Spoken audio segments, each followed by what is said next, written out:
Alrighty. So, who here is familiar with the Kristi Noem situation? Who here is familiar with what happened?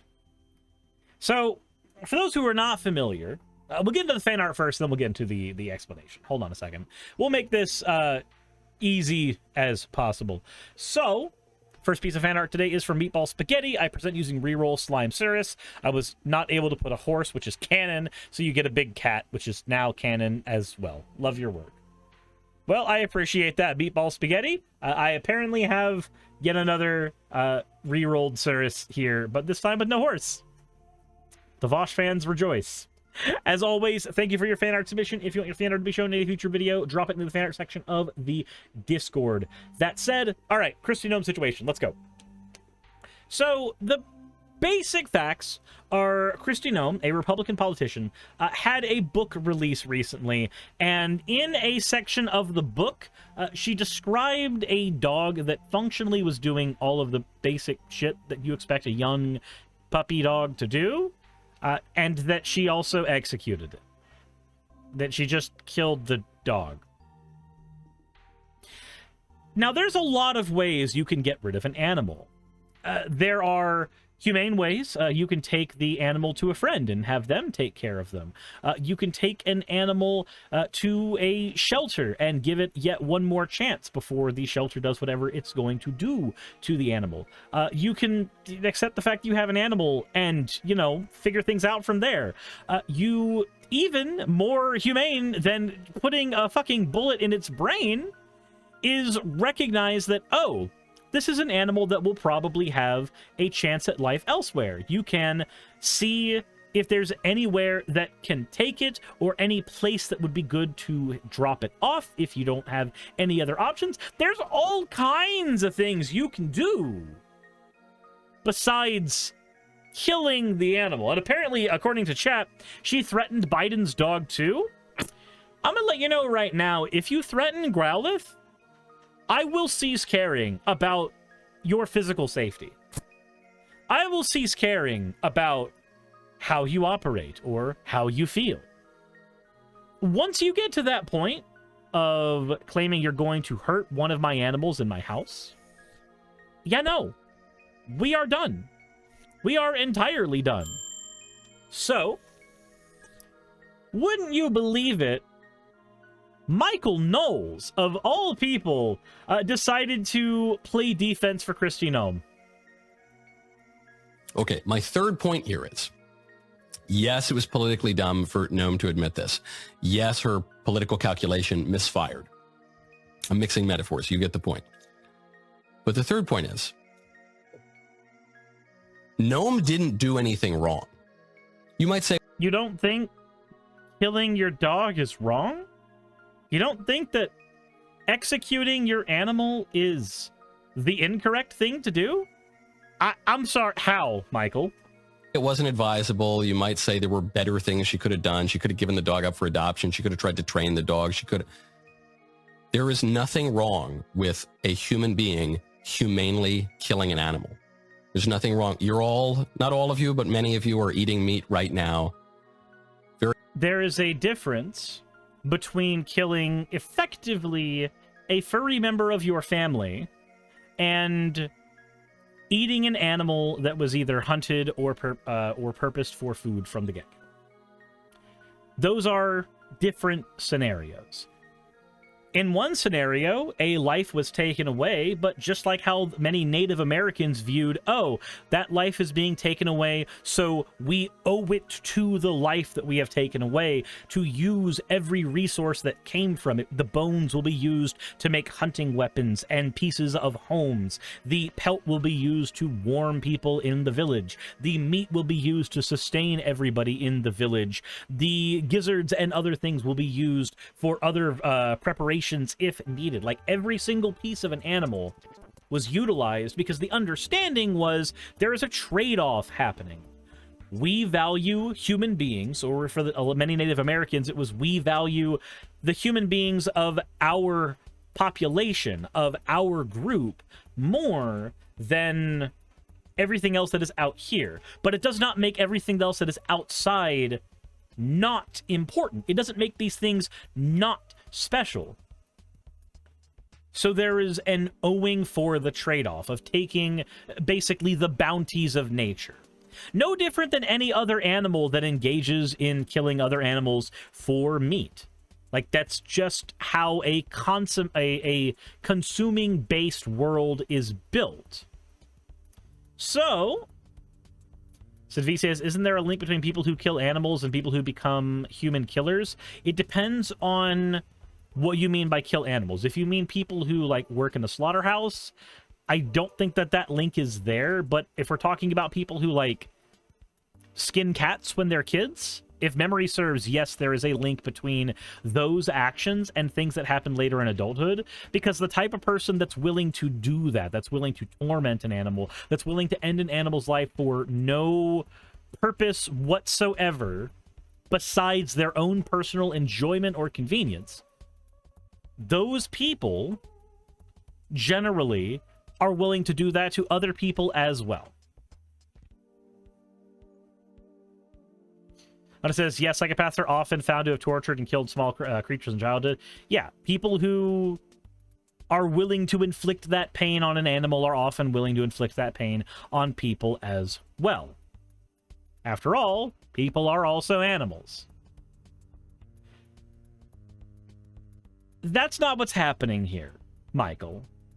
That's not what's happening here. We do not have a life being traded for a purpose that is usable. We just have the execution of effectively furry family. Very few people live on farms anymore, I guess. It's a little bit different. You know, maybe if you live in the city, you take your puppy, you know, you take your little cat in a stroller down the sidewalk. I'm not joking. I have friends who've done this in the city. They'll put their animal. My guy, you're in the fucking city. I refuse to believe that Michael Knowles is like the down-home country boy, and oh gosh darn it, those city folk, they're just so weird. This is the same people that say, like, when you call your animal a fur baby, they say that that's cringe, and like, no, I'm sorry. I hold Gigi like a baby. She's my fucking fur baby. Has been for 12 years. Just, no. No.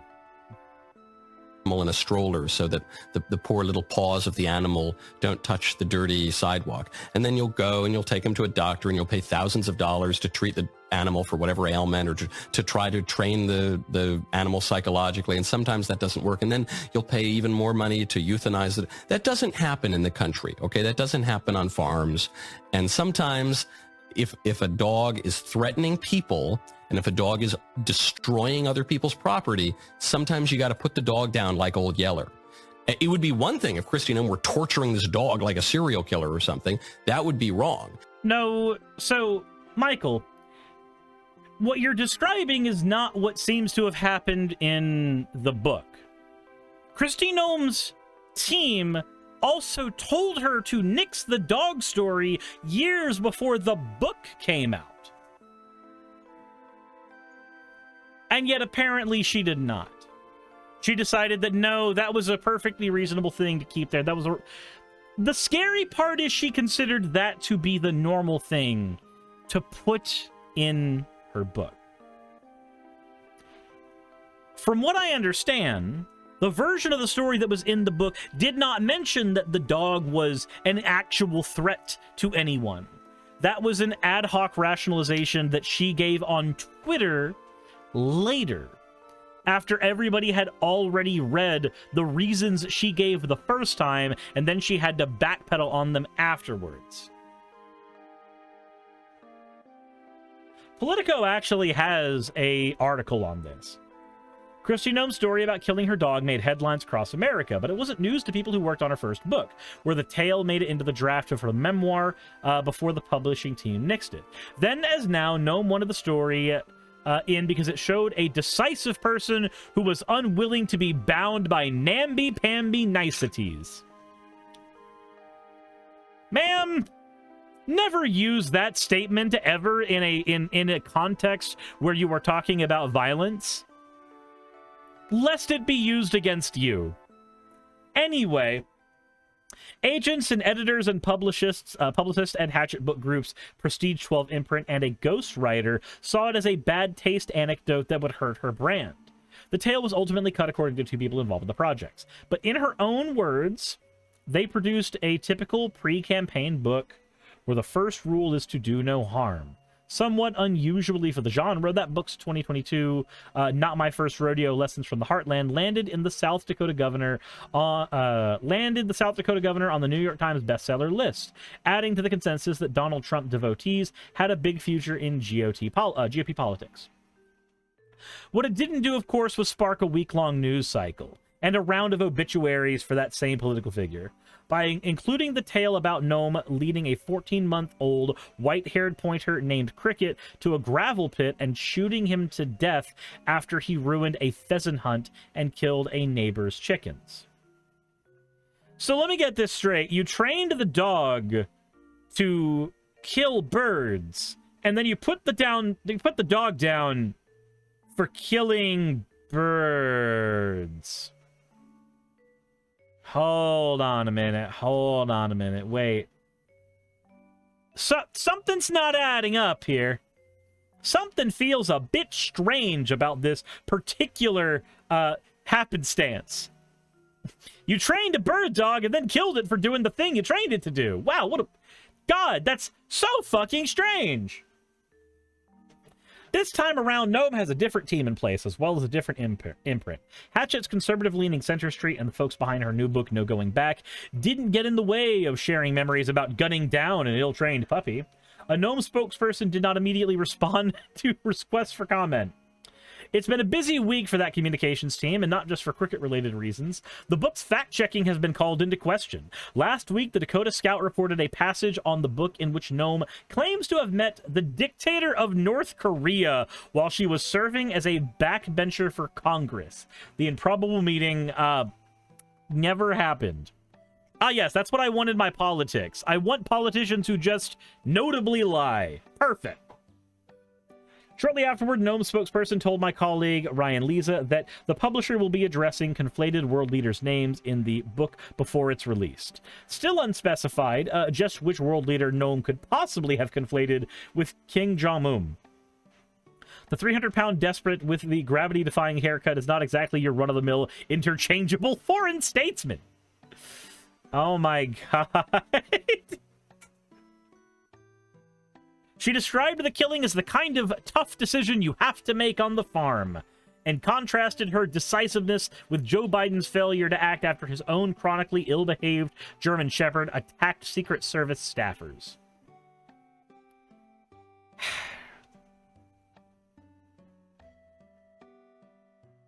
So, I can tell you right now that if my dog Growlith decided to snap at somebody, the first thing on my mind would not be putting her down. The first thing on my mind would be taking her to training. The first thing on my mind would be how to keep her alive. This is a puppy that is still in the years where it can be easily trained. And this is not a puppy who attacked any person. This is you going, the puppy did a minor offense and I decided to kill it. I'm sorry, but that is not the type of person I want in office. How does the kiddo Growlith? Growlith is currently outside. She requests to be inside for like 30 minutes every single day, and then like after she's eaten a bunch of food and taken a drink and gotten a treat, she then like either falls asleep on the floor near the air vent because it's warm outside, or she runs outside and refuses to come in for like 5 hours. That dog is a yard dog. She was not raised as a yard dog, but she definitely became a yard dog. Said, what is the dog's breed? Kristi Noem's dog. Let's see here. It said it earlier, but I don't think the breed has as much to do with it as some might think. I say that as an owner of a pit bull who was willing to literally run to bat for Chip anytime. But let's go ahead and see here. 14-month-old white-haired pointer. I mean, your dog? Oh, my dog is a border collie. She's a border collie mixed with an Australian shepherd. So we're about to have to shave off her winter coat. Because even though she sheds a decent bit of it. She likes to stay outside for long enough that the thickness of that coat concerns me. The thickness of Growlith's coat gives me active concern. So she will be getting a trim. But no, she just wants to be outside all the time. I think it's because there's more entertainment out there. Like, border collies are rambunctious. So the breeds definitely explain why she might love to be outside a lot. Yeah, so Chip is not an outside dog. I can actually tell you where Chip is. I can show you exactly where Chip is. So when Growlithe is outside, running around and just, like, sleeping in the clay and doing all of that shit, meaning we have to clean her again when she gets inside, Chip, on the other hand,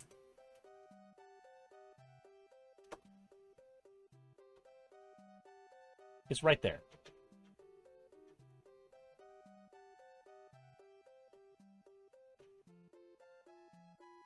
This boyo is almost perpetually in this corner. Chipper, come here, buddy. Pet dog, please.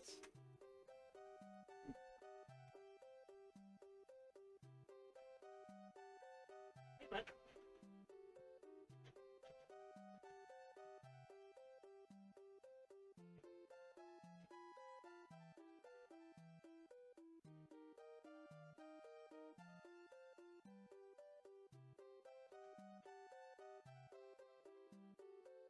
Are you trying to get paw held?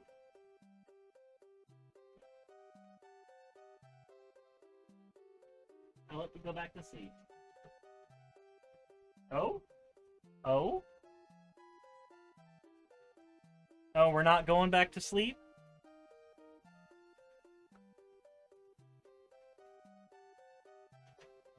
Hey, buddy. Hey, buddy. So anyway, stories like this piss me off because I think of Chip and Growlithe.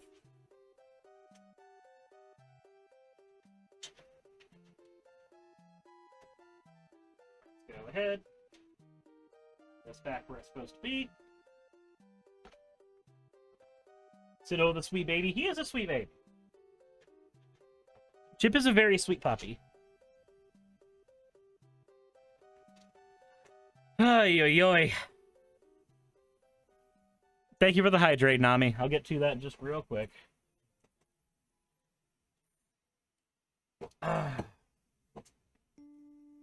Anyway, back to Michael. And it would be wrong. It's wrong to mistreat animals, not because the animals have any rights. Animals don't have a rational soul. The reason it's wrong... See, this is one of the reasons why I hate Christian fundamentalism. Animals don't have rights because they don't have a soul. My guy, you don't have a soul. Souls don't fucking exist. When you find evidence for the human soul, please get back to me. But until then, keep playing make-believe over there, my guy. Nevertheless, to mistreat animals is because it deadens our own humanity. C.S. Lewis writes about this extensively. If you are needlessly inflicting pain and suffering to the degree that an animal can suffer on some poor creature, that's deadening your humanity. That's bad that's what makes it wrong, because you are a rational creature, and that's harmful. It's bad because it makes you look bad or feel bad, not because it hurts the animal. See, this is why even when we're talking about... so, in Georgia, a lot of people hunt. A lot of people hunt meat because it is more cost-effective on families that are being hurt more and more by inflation to go out with a hunting rifle during the proper season. And it's also necessary here in general because the deer overpopulate the area. So people go out and they hunt deer in order to lower that population rate and also feed their families. There is a reason some people who go out and hunt will not use a 22 round when they are hunting. There's a lot of hunters here, some of which are friends of mine, who refuse to use small caliber ammunition. Hey Suris, UWU. Thank you for the free subscription, Shadow Wolf. They refuse to use small caliber ammunition because it increases the suffering of the animal. They know that they could definitely get a kill hunting an animal with a .22 rifle. They are confident enough in their accuracy, and if you've ever been shot, a .22 feels like a bullet. It still hurts. It will still kill you. The difference is, when that person is making the decision to hunt, they are going to use the thing, generally speaking, most hunters who try to do things ethically will try to use whatever is fastest, assuming that they are in the season to be allowed to. In Georgia, we have a bow season and we have a gun season. During gun season, a lot of hunters will not use the .22. So it isn't a .22, in fact, a bullet. Yes, but I have to make that distinction because there's way too many gun nuts here in Georgia who have microscopic penises. And with their microscopic penises, they have this weird fixation with the highest caliber ammunition possible. Not because they think it's required, but because they've convinced themselves that the .22 is a pansy bullet only used by pussies. I have friends, some of them over 50 years old here, who believe wholeheartedly a .22 round has no stopping power and does not hurt.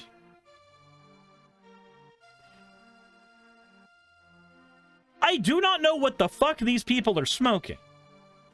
Obviously, a 9mm round or a 44 round or 45 round are going to be bigger and more damaging overall.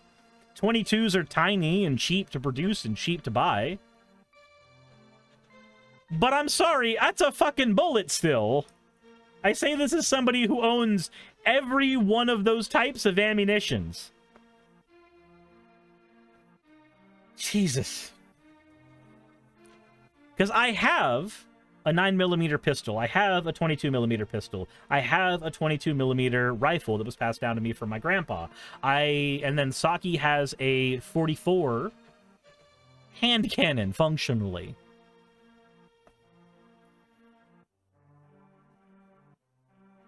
He said, I made the courier survive with 2 9mm. What is that? Jesus Christ. They're smoking whatever convinced them to vote for Marjorie Taylor Greene. Harmful to your soul and it's harmful to society.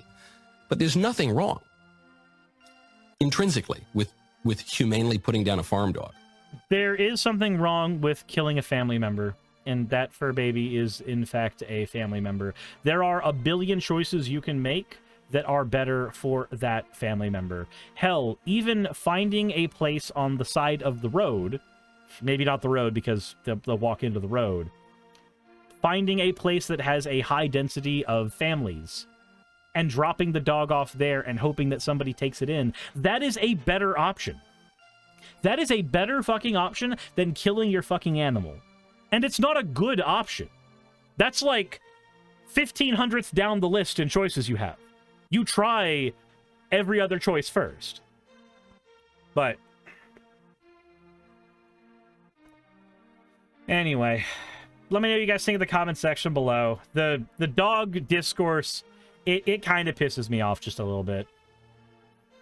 Just a little bit. Justice or the ASPCA or no kill shelters. Hit the like button if you haven't already. All that other fun stuff. Insert end of video tagline here. Hey, I just quickly want to give a thank you to all of my wonderful patrons who keep this show running. YouTube and Twitch are a pretty bumpy ride at the best of times, and the stability a Patreon provides me is worth more than I can say here. I'd also like to thank each and every one of my $20 and up patrons here, and they would be Red Joker, Britzkrieg, Cameron, Dren, Jemshin, Smiling DM, Poundini, Mabbity Babbity, Naomi, Isaac, Nixie-chan, the Oberon team, Agamotto, Jordan, Ravi, Giuni, Kiratorian, Prisma, all of you, I'm not saying that part, and Starlight. And finally, thank you to everyone else that helps keep this channel alive. While you're here, why not check out another video? And thank you for watching.